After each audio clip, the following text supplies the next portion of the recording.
It is a dark, little-known skeleton in Ontario's closet. From 1893 to 1964, women who were deemed, quote, troublemakers, young, unwed, and pregnant, were held against their will as part of the Ontario Female Refuges Act.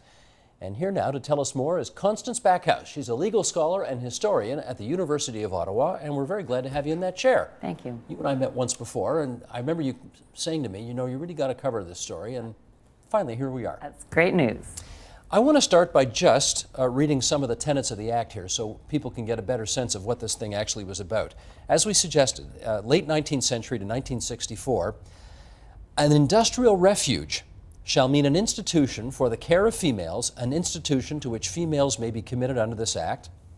Any person may bring before a judge any female under the age of 35 who is found begging or receiving alms or being in any street or public place for the purpose of begging or receiving alms, is an habitual drunkard or by reason of other vices is leading an idle and dissolute life. Any parent or guardian may bring before a judge any female under the age of 21 years who proves unmanageable or incorrigible. Okay, let's get into this. Why do you suspect they thought there was a need for a Female Refuges Act back then? Well, first of all, aren't the words amazing? They're so 19th century, right? These gorgeous, incorrigible, unmanageable, idle, dissolute. What was going on? Well, first of all, for women, on the women's rights front, the lobby for the right to vote was in ascendancy. The demands for women to get an education, access to the workplace, into the professions. Women were on the move. And I think this is in some ways a backlash, that last section. You know, these idle, the dissolute women, the unmanageable, incorrigible women who won't know their proper place in society. The proper place meaning? A subservient, well-behaved daughter and an obedient wife. Who would stay at home, raise children, do what her husband wanted, and That's period, right. full stop. Not get out and behave like an equal with men, right? What kind of offenses were they actually looking at back then? For the women, the offenses were almost entirely sexual. That is, premarital or extramarital sex, and in particular, and this is one of the most shocking things, sex across race. So if they caught a white woman having a liaison with a man who was a Chinese immigrant or an African Canadian, they would grab them for sure. Well, this is not an academic case. You wrote a piece about it. Michelle Landsberg wrote a piece about it as well. Right. There was this woman who, I guess she's in her 80s now, but... A wonderful illustration is the case of Velma Demerson. Yes. And we know lots about it because she wrote a book, and many others also studied her case. Most of the women who were locked up like this never wrote. They never talked about it. They were ashamed. And that's, I think, a terrible thing. They were ashamed when it should be us, the society that locked them up for these really improper reasons, who should be ashamed. But that's why we don't hear more about it, is the victims were silent. But Velma was she was a 19-year-old woman who was acting out to some extent against her family's wishes. She was living with a Chinese-Canadian man who was, by the way, the first man in her past to be really nice to her. Respectful, polite, kind, generous. She moved in with him. She was 4 months pregnant, and her father called the police on her. The police arrived. She was in her bathrobe along with a Chinese-Canadian man, and they arrested her. And they took her to jail, and she was given no legal representation, no right to defend herself. They pronounced her incorrigible in the blink of an eye, and they sent her to the Mercer Reformatory for women for 1 year. The Mercer Reformatory, which is where, if you know Toronto, Lamport Stadium is today. It's a football stadium down in Liberty Village in the West End. Right, and I believe it was built, as were many of the early women's prisons, to be a kinder, gentler kind of prison, but they didn't turn out that way. So I think there are two terrible abuses here. One was the reasons, the unjust reasons why women were put in, but then the next problem was what happened to them once they were incarcerated. Well, you mentioned she was 4 months pregnant. What happened with her and her child? Well, she had to give birth. She was pregnant. She went into labor in the institution, but it's way worse than that. There was a doctor, as it turned out, a female doctor, who was in charge of the medical treatment for the inmates, who was a specialist in venereal disease And she wanted to create breakthroughs in medical knowledge about venereal disease, and she decided to experiment on the women who were locked in the Mercer. And Velma was one of the women that was treated just shockingly, dangerously, abysmally. This is a poor woman, held against her will, pregnant. You can imagine how awful this is. And she was cut, injected, swabbed with burning liquids all across her genital area, and scissored. It defies description. And then she was required to take experimental medicine in the form of pills, which made her terribly nauseous, and we think actually caused her to go into labor and created really dangerous secondary responses with respect to her child, who was then born with terrible eczema, which was one of the things that might have been a cause from these experimental drugs. Was she allowed to keep the child? She was, although she had to serve out her term. But I know that there were other women who gave birth inside that institution who lost their children to the Children's Aid, or who found that their children were kept locked up with them and also suffered terrible damage as a result of that. That story, how typical. The appalling treatment she received, borderline torture, you might say. It really was, wasn't it? I think it's actually more common than we think. We need to do way more research about this. Some of these people are very elderly. But I think it's like when we probed into the Indian residential school problems and we saw all these vulnerable children who were subjected to physical, emotional, sexual abuse. I think if we look at some of our prisons and reformatories, we're going to find medical experimentation, physical abuse, sexual abuse. It's going to be really devastating. And just to be clear, on the say-so of a male, a younger woman, unmarried as you described the circumstances, incorrigible, all these other ridiculous adjectives, could be taken and put in jail without a trial. There was a trial. It lasted for a few minutes. The judge basically said, "Are you pregnant?" And Velma answered, I think so. And he said, "And you were found in an apartment with a man who's not your husband, who's Chinese Canadian?" She said, "Yes." He said, "Incorrigible," and off she goes. That's it. Did she have a lawyer there? No lawyer, no rights, no understanding of this whole process, nobody there to protect her or help her. It was a travesty of justice. What was the point? Like, what were they trying to do to these women?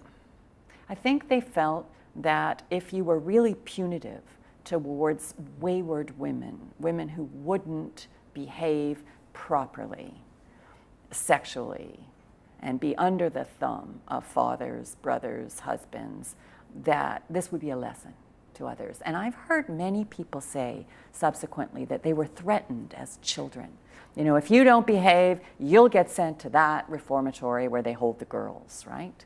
I think it was a larger life lesson for all the ones who didn't go. We put a picture up of the Mercer Reformatory a while ago. How many people do you think ended up there? Do you know? Hundreds went through. Hundreds and hundreds. This is not a small problem, and it lasted for decades. And it wasn't the only one. The Mercer wasn't the only place. There were all kinds of detention facilities throughout the province of Ontario and indeed Canada, where they housed these women who were held unfairly and subjected to really, really bad behavior. How long would a typical stay there be for a woman? You know, the really scary thing, some of them were sent for indeterminate terms. That was, they were at the mercy of the warden and the guards there, who decided when they were fit to let them out. And in the early years, if they were diagnosed with having venereal disease, something Velma did not have, by the way, if they were diagnosed with having that, they could be held until they were cured. But there was no medical cure. So it was a catch-22. They just couldn't get out. We've talked about one institution in the city of Toronto, but how widespread was this phenomenon across the province of Ontario? Oh, this was, it was extremely widespread, and it went on for a very long time. I sat as an adjudicator for the women who came out of the Grandview Training School for Girls in Galt, Ontario, and that was, now Cambridge, that was another just a travesty of justice in terms of these poor young women were snatched from their homes, where mainly they were victims of sexual abuse inside their homes. And they were in terrible shape. They had parents who were dysfunctional, mentally abusive. And these girls were sent to Grandview, in theory, to rehabilitate them, as if they needed rehabilitating. It was the family and the society around them that needed curing, but they were sent, and there they were subjected to unbelievably horrific treatment on the part of the guards. Why is, I shouldn't assume a lot of people don't know about this, but I am going to go out on a limb here and say, I don't think anybody knows about this, or I think very few people know about this.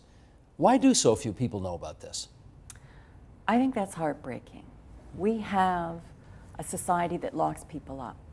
We have laws like the Ontario Refuges Act and current day ones, criminal code, where we lock people up and they can't get out and they can't protect themselves.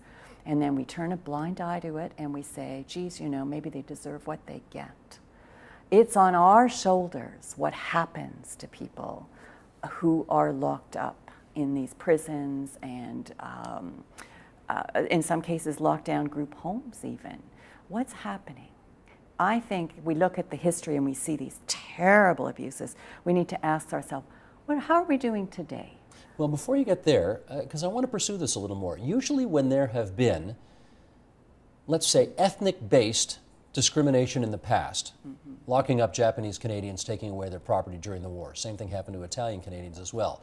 Appalling treatment of Asian workers building the railroad. All of this. I mean, these kinds of stories eventually get out, and we deal with it as a country. The residential schools question for Aboriginal or Indigenous Canadians. I mean, there are efforts being undertaken to deal with some sorrier chapters of our history. Not this, or I've heard precious little about this. So again, how come? You know, it's hard to organize a community to demand reparation and apology. And hats off to the Japanese Canadians and the Chinese Canadians on the head tax and the Aboriginal people who fought for recognition about how harmful this was. These cases involved a real mixture of girls, young teenagers, and they don't have a community, they don't have a base for which to organize. So it's rather exceptional that they do. Velma, who is one of the really wonderful women, she came out of that horrible situation inspired to fight back.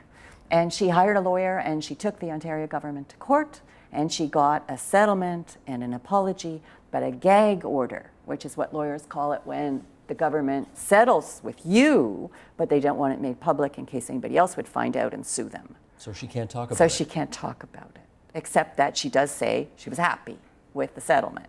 Who apologized to her? The Ontario government. I'm not sure who was the official, but they did it on our behalf. I think that's important, that we are on the hook as a society. All of the citizens who were not locked up, we're the ones who are responsible for this treatment. So that's one individual apology to one individual complainant for something that happened many, many years ago. Has there been anything broader or more official in terms of an apology, a recognition, a need to do something that you know of? The Grandview Girls did a great job. They found about 200 of themselves together.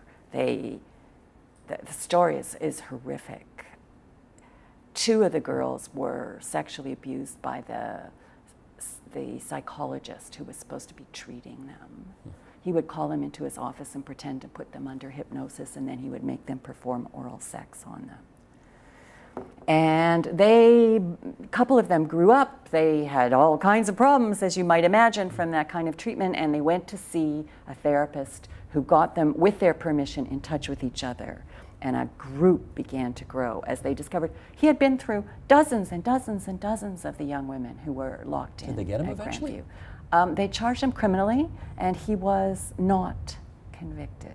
Just another very interesting story in terms of how criminal law does not respond well to these old forms of abuse. But the girls said, we need a lawyer. And so they interviewed a whole series of lawyers. They set themselves up with a committee, a steering committee that represented them. And over 200 of them hired a woman that went on to become one of the best sexual abuse litigators in the country. And she secured an agreement with the Ontario government that each one of them would get a hearing for a certain amount of compensation. Would we know her name? Susan Vella, and she really deserves serious kudos for the work that she did on that case. They were not an easy group of claimants, you might imagine. And she was able to convince them that she could handle their case fairly, and she did. The Mercer institution is gone. Yes. These other places, these refuges for these incorrigible women, in inverted commas, are gone. They're not used for the, I mean, the buildings may be there, but they're not used for those purposes anymore. So the question is now, it's history. As we look back at history, do you think we today have learned from this era and from this practice? I need only raise one illustration to show we haven't, the case of Ashley Smith, which is in the media all the time now. She threw crab apples at a postal carrier. That was her first misdeed that brought her to the attention of the authorities. And before you knew it, she was into jail, into segregation, into being held with sort of straitjackets and basically tortured, I would say, through segregation in prison. And she finally committed suicide. Right. And there's an inquest into her situation. Now, does that not sound a little bit like Velma Demerson? There's a woman who fought back too, but she fought back against herself, not against the system. It's not surprising. And there's one example, and we don't have, I keep saying to my young law students, where are the lawyers who represent people in jail? Why isn't there a legal aid program to assist every single person that we lock up, to be sure that they're safe in there and that we're following rules for their protection, not for their abuse? It's as bad as the 19th century today. Say that again. It is as bad today as it was in the 19th century. We are as responsible as if we lived back in the era of the Female Refuges Act. Really? I think so. We're doing to people in prison today what they did to them 50 years ago in the province of Ontario? Do you know how many people go through segregation in prison these days? Do you know what segregation does? It makes people insane. How can we be doing that? How can we, in the name of correction, in the name of rehabilitation, how can we possibly countenance that? But we don't have anything on the books today that would be as anachronistic as the Ontario Female Refuges Act. You'll grant that. We shouldn't be locking people up for throwing crab apples at postal carriers, should we? Well, I guess what I'm saying is there are all kinds of people who should not be detained at all who are in our jails. And once they go into our jails, that makes them worse. You know, it's an area for great debate. Conrad Black was in that chair not too long ago arguing that it was kind of pointless to put him in jail for white-collar crime. He didn't kill anybody after all. Would you agree? I don't think anybody should be going to jail. I think we do need preventive detention for some people who are really at risk of committing violence.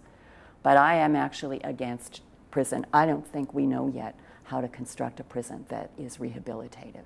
And so it's just dangerous when we do it. But how great that Conrad Black is on our side. I wish he would put some of his energy and activism into lobbying for more prisoners' rights. I think he has, actually. I think he's written some stuff for the National Post about prison reform that he'd like to see take place. We could use him full-time. I'll put you two in touch. Good. All right, Constance Backhouse, it's awfully good of you to visit us here at TVO tonight from the University of Ottawa. Thanks so much. Thank you for your interest. Support Ontario's public television. Donate at tvo.org.